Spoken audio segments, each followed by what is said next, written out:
Oh,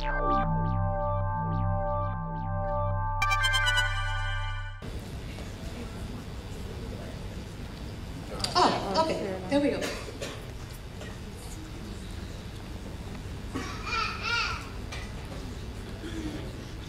All right. Just quickly moving you through some images that I'd like you to look at for a second. The drawings that I had you look at are a very, very small selection of drawings that were done by children between the ages of 6 and 10 years old. 7 of these children are here with us today, and we hope to let you meet them shortly after this. Now, these children were simply asked to draw a picture of how they saw Jamaica today. Every child, including the ones not shown here, depicted acts of unspeakable violence, robbery, murder, rape, cruel treatment of animals, family discord, cursing, acts of unkindness, children being brutalized. There is no more sobering experience than seeing ourselves and our society reflected back at us through the eyes of our children, who are so appropriately described for us by Ziggy Marley as tomorrow people. Our children are telling us that we have created for ourselves and for them a society that has deteriorated morally and that continues to deteriorate. Wendell Abel puts into words what I think our children tried to draw when he described contemporary Jamaica as, and I quote, aggressive, dangerous, unfriendly, impolite, end quote. This is a great cause of dis-ease and disquiet among many of us who yearn for a gentler, kinder, more productive Jamaica. But perhaps there is a fundamental question that should cause us dis-ease. Is Jamaican society fundamentally ill?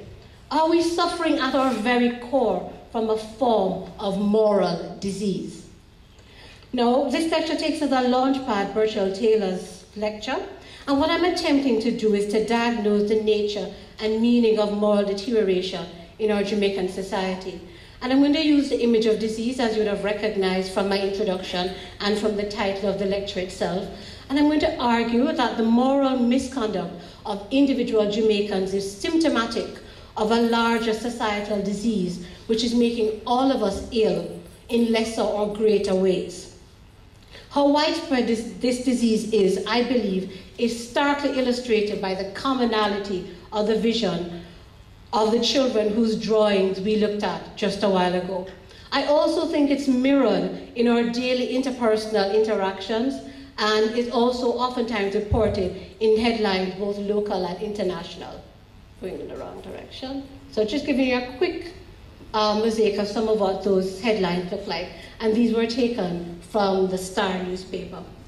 Now there's a kind of wry humor, I think, to my deciding to play around with the notion of disease and disease, because for many Jamaican people, when they hear you referred to as a doctor, they automatically assume that you're a medical doctor. And I've had 1 or 2 occasions where, I live on a complex and a security guard would come to me and say, "Doctor, look on this rash or look on this swelling," and I'm supposed to give a diagnosis and treatment. So I actually think there's something a little humorous here that I've decided to go in this direction with my presentation tonight. Now I want to talk to you a little bit about morality.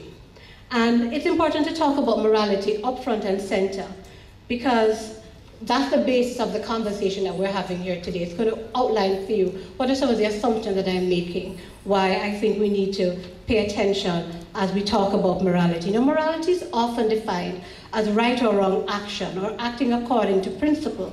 This is perhaps a very narrow way of viewing morality, as it simply focuses on action and does not take account of the agent that's carrying out the action, the larger impact of the action, and the context of the action. To that end, my definition of morality is broader, and it aligns with the definition of North American Roman Catholic moral theologians Patrick McCormick and Russell Connors. And these gentlemen define morality as, and I quote, "our attempt to make free and intelligent choices that will build up our humanity, that will make us and our world more fully human." Morality is about our struggle to achieve the full humanity which we're invited but not forced to embrace, end quote. So morality really is about us becoming and being the best and the most full human beings that we can be. Now, the call to full and authentic humanity, I believe, is presented to us over and over again as we go about our daily living.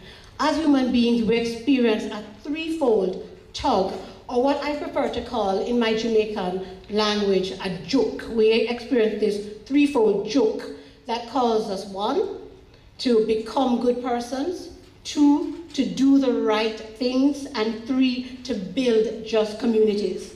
In other words, morality is animated by 3 questions. Who ought we to be? That's the question of character. What ought we to do? That's the question of choices of action.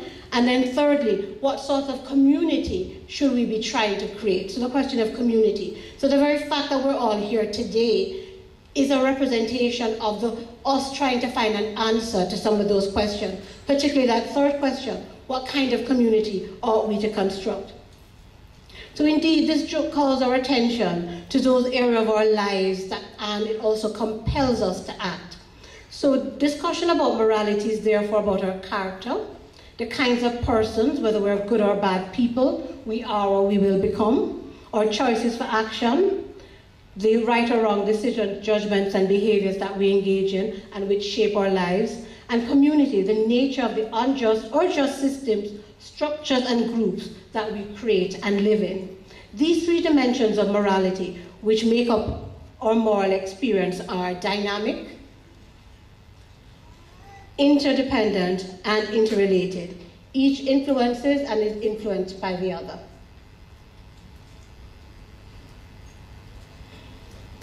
Morality involves making value judgments about interconnected conceptions of goodness, rightness, a class of being worthy of moral consideration, and virtue, which differs from ordinary judgments of preference. So morality is not the same as saying, I have a favorite color, blue, or I like idle food. No, morality is about accepting some kind of highest good that each human being should aim after.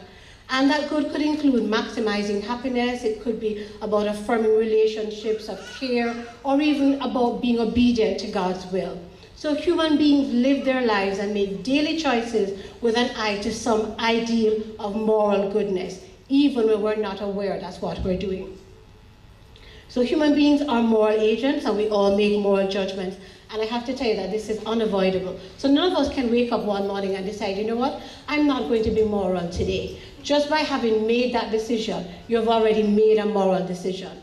None of us, and also too, you probably walk through the door, and just by walking through the door, you encounter another human being. In that encounter, you immediately start to make judgments about that person, their character, their intention, where they're from. So it's kind of, it's impossible in a certain way not to be moral, not to make the kind of practical reasoning judgments that morality captures.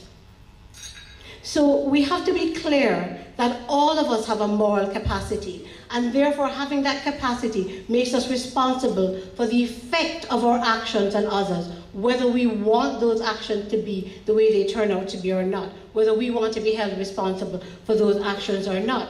So I think that, this statement that we hear in Jamaica all the time, no response, doesn't really make any sense. It's a meaningless statement for us, because by virtue of being human and a moral agent, we are fundamentally responsible for self, for action, and how that will impact the lives of others. Now, moral agents often find themselves caught between 2 mutually exclusive, but perhaps equally compelling moral duties. So say, for example, you might find yourself caught in a situation where you're going to either have to tell the truth, or you're going to save someone from being hurt. That's not an easy choice. That's a moral dilemma that you have, because truth is very valuable and so is the life of the other person. How do you choose between those 2 choices of actions or courses of action? So this is a moral dilemma, because acting on either one will lead to a violation of the other, for which you're equally responsible. Now, Jamaicans have a way to say, no matter which way you turn, maka jukyo. That is what a moral dilemma is about. However, I think most time for us as moral agents, we're not really faced with moral dilemmas necessarily. We're actually faced more with moral problems, and there's a difference. They're not the same thing. In the case of a moral problem, the right thing to do is obvious, but the problem is that it's difficult. All right? So the example I'd like to give you here of a moral problem is what I think faces a school leaver who, when they're done after spending 5 years in high school, come up with not the requisite number of CXC subjects, and they need to find a job. Now, indications are that many Jamaican students find themselves in that situation, and many of you who are sitting here in the audience with us tonight, I hope will not find yourself in that situation, because you're going to do the necessary in order to ensure you do get those C6 subjects. However, we do know that several Jamaican young people have found themselves in that situation. So what do? Some go about falsifying their CVs, claiming subjects that they don't have. Others go the route of paying for fraudulent results slip, or some of them doctor their own result slips. They often justify their actions by an end justifies the means argument, and they don't have any concern that the choice that they're doing is a wrong choice, because it does harm to them, it does harm to whoever is going to employ them under false pretenses, and it also does harm to the other candidates who would have been applying for the job and who might have been even more qualified than them. What about the society at large? They also do damage to the society at large as we become cast as a society that will work with our malleable morals, will change right and wrong in order to get ahead, and that's problematic. And of course we know that that doesn't do much for the reputation of the CXC Council either. And I think this is some of what Tanya was attempting to share with us, and what I thought I was hearing in listening to the lyrics of Introspection. So I go on a little bit to talk about morality and ethics, and that where moral judgments are concerned, we need to deal with communities and persons and so on, and that ethics is really about asking, how do you know when somebody is good? How do you know when somebody is making the right choice? How do you know that you can call a particular community a just community? And that's what ethics is doing. So I'm making a distinction. It's one that's oftentimes not made when you pay attention to the literature, but it's an important one. Morality is more the personal, and then ethics has to do with, if you want to walk down the road with me, the science. It's more the science of trying to analyze and critique and talk about moral practice and to say what is right and what is good and so on. So that's what's going on when we're talking about ethics versus morality. So if we say, for example, as Jamaicans, that we believe that stealing from the public purse is wrong, we've made a moral claim. Where ethics comes in is where we go about attempting to justify why we say that that is a wrong action.